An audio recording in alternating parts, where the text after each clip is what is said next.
Venom dans Spider-Man Brand New Day, on repart dans le train. Michael Mando nous avait déjà teasé le symbiote dans une première image qu'il avait partagée en story, en nous disant voilà, qu'il revenait. Il a partagé une photo de sa séance de maquillage et il avait ajouté cette fois une image avec le scorpion et Venom.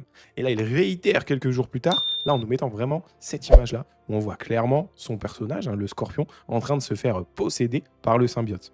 Donc, tout le monde, forcément, fait des conclusions rapides sur le fait que ça confirmerait potentiellement et ça continuerait d'aller dans le sens du fait que Venom serait donc dans le film. Et ce que je disais dans une vidéo précédente, ça pourrait être super intéressant d'introduire le symbiote dans ce film-là via le personnage du Scorpion. Mais on redécouvre le Scorpion dans le film. Il a sa transformation en Scorpion avec son costume, à voir comment ils le feront dans le film, plutôt en type armure méca ou plutôt de manière plus classique comme dans les comics. Et au fil de l'histoire, introduire du coup ce fameux symbiote et donc Venom qui prendrait possession du Scorpion et on aurait cette transformation et ce Scorpion super puissant, super indestructible qui justifierait aussi la présence des trois personnages comme j'avais dit, Spider-Man, Punisher et Hulk pour le vaincre. Autre chose en rapide, il y a cette photo qui a été partagée par My Time to Shine, qui est voilà, un scooper, quelqu'un qui donne des informations sur X, qui est assez reconnu et qui a souvent des bonnes informations. Ici, il nous partage cette image de Jacob, l'acteur qui joue Ned dans Spider-Man. Alors, c'est une ancienne photo, parce qu'elle n'est pas récente, j'ai été vérifié sur son Instagram. Il y avait déjà eu précédemment plusieurs rumeurs sur le fait qu'il pourrait devenir le Hobgoblin,